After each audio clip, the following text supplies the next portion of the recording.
Salam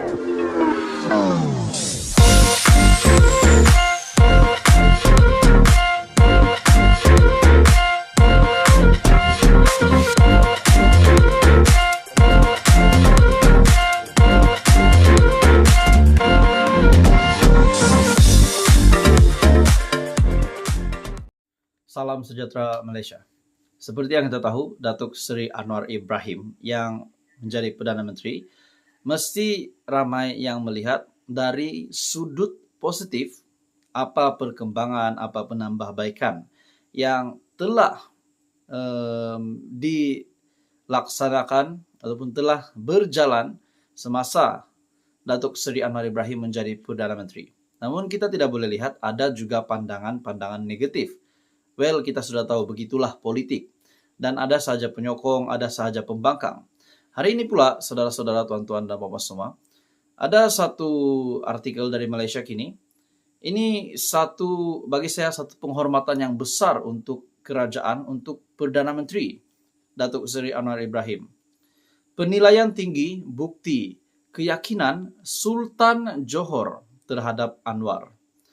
Penilaian tinggi yang dizahirkan Sultan Johor, Sultan Ibrahim, almarhum Sultan Iskandar terhadap kredibiliti dan kepimpinan Datuk Seri Anwar Ibrahim selaku Perdana Menteri menunjukkan keyakinan institusi diraja terhadap reformasi pentadbiran yang sedang dilaksanakan kerajaan.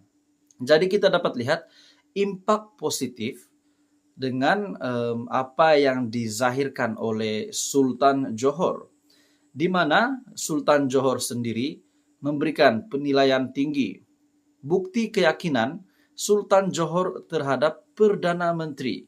Jadi bagi saya ini satu kemenangan yang besar untuk Datuk Seri Anwar Ibrahim. Dan apa pula komen daripada netizen, daripada yang bukan mengundi Datuk Seri Anwar Ibrahim, yang membangkang kerajaan hari ini. Jadi sudah pasti ada saja komen yang negatif. Di dalam artikel ini, penganalisis politik daripada Pusat Perdana Fakulti Razak, University Teknologi Malaysia UTM, Kuala Lumpur, Dr. Mazlan Ali berpandangan, penilaian oleh Sultan Ibrahim itu pastinya dibuat berdasarkan pengalaman lalu baginda serta situasi semasa hubungan kerajaan persekutuan dan negeri, khususnya Johor, berbanding sebelum ini. Mazlan berkata, penilaian tinggi oleh Sultan Johor itu jelas menunjukkan corak pemerintahan yang ditonjolkan Anwar antaranya sedia berbincang dan mendengar pandangan dalam hal berkaitan kepentingan negara, termasuk ketegasan dalam menentang rasuah, diterima baik bukan sahaja oleh rakyat tetapi penerimaannya juga meresap sehingga ke istana. Ini saya sangat setuju dengan pendapat ataupun kenyataan daripada penganalisis politik daripada Pusat Perdana Fakulti Razak. Bagi saya ini satu apa yang dizahirkan oleh Sultan Johor ini satu kejutan untuk semua pemimpin-pemimpin ahli politik, terutamanya daripada pembangkang.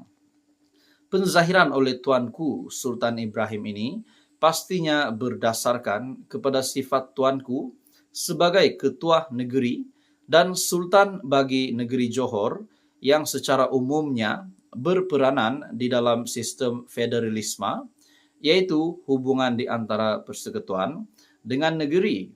Dengan pengalaman luas dalam federalisme, sudah pasti kenyataan Tuanku Sultan ini menunjukkan bahwa Kerajaan Perpaduan pimpinan Datuk Seri Anwar Ibrahim sudah berada pada satu trek yang begitu baik dan dilihat sebagai kerajaan yang mampu untuk memacu pertumbuhan serta kemajuan negara kembali ke landasan yang betul.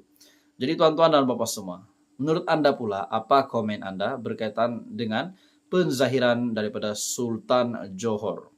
Bagi saya ini satu kemenangan yang besar, satu kredit untuk Datuk Seri Anwar Ibrahim, untuk menteri-menteri di dalam Kabinet Kerajaan Perpaduan dan semua yang terlibat penuh dengan Kerajaan Perpaduan hari ini. Jadi apa komen Anda? Teruskan bersama di dalam channel ini. info padu, info hangat disediakan di dalam channel ini. Dipersilakan untuk tekan butang like, share, dan subscribe. Halo semua, salam sejahtera Malaysia. Di dalam perkembangan terkini, berkaitan dengan status Ismail Sabri Yaakob, di mana beliau adalah bekas Perdana Menteri. Bagi saya ini satu pendedahan yang mengejutkan daripada keluarga Ismail Sabri Yaakob sendiri. Ada yang berkata semasa jadi siapa-siapa sajalah individu, mesti kita pernah dengar cerita kedai kopi, cerita dengan rekan-rekan keluarga. Mesti ada yang berpandangan bahwa sekiranya ada jawatan, ada pangkat tinggi, Anda akan dilihat mempunyai kuasa.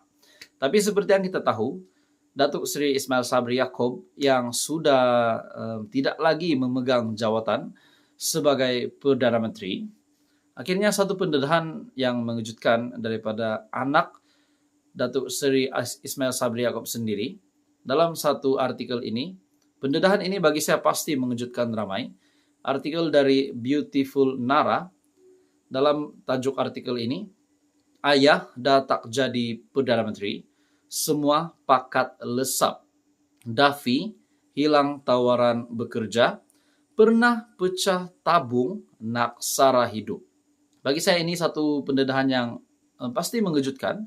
Seluruh ahli politik sudah pasti kepada pengundi-pengundi Ismail Sabri Yaakob, peminat Ismail Sabri Yaakob yang juga adalah bekas Perdana Menteri. Dalam artikel ini, penyanyi Daffy yang ditemui harian Metro mengakui sejak bapanya Datuk Seri Ismail Sabri Yaakob tidak lagi memegang jawatan sebagai Perdana Menteri, dia kehilangan satu demi satu pekerjaan dalam industri hiburan. Adakah ini bermakna sebelum ini Daffy sebagai artis, sebagai penyanyi yang mempunyai satu bakat dan ditawarkan banyak pekerjaan semasa Datuk Seri Ismail Sabri Yaakob, yaitu ayahnya menjadi Perdana Menteri. Dan setelah Ismail Sabri Yaakob pula yang telah membubarkan parlimen dan akhirnya beliau tidak berjaya untuk sekali lagi menjadi Perdana Menteri. Akhirnya ini pendedahan yang mengejutkan daripada Daffy bahwa beliau kehilangan satu demi satu pekerjaan dalam industri hiburan. Mungkin ada yang berpendapat, adakah mereka bankrupt? Jadi kita mendengar pendedahan ini daripada Daffy. Tapi sebelum itu mohon kiranya Anda bantu channel ini dengan menekan butang like, Anda dipersilakan share dan juga tekan butang subscribe. Dalam artikel ini, namun begitu dia tidak mahu mempersoalkan mengenai perkara itu kerana menganggap ia adalah ujian dan rezeki tidak berpihak kepadanya. Tawaran bekerja bukan tiada langsung. Memang ada, tapi ada juga yang dah dipersetujui tapi dibatalkan begitu saja. Tiba-tiba mereka beritahu tak jadi, sedangkan sebelum itu beria-ia bagi tawaran. Kata Daffy lagi, dia sudah bersedia dengan pelbagai kemungkinan dan beranggapan bahwa orang di luar sana tidak faham bahwa dia tidak ada kena-mengena dengan karier politik bapanya itu. Bila dah tiada apa-apa, semuanya lesap macam itu saja. Masa ayah dilantik menjadi Perdana Menteri, saya balas mesej dari jam 5 petang sampai jam 9 pagi esok. Mereka yang dah lama hilang pun tiba-tiba bertanya kabar.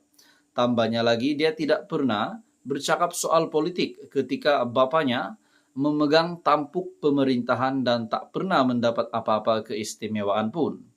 Mereka tak tahu situasi sebenarnya.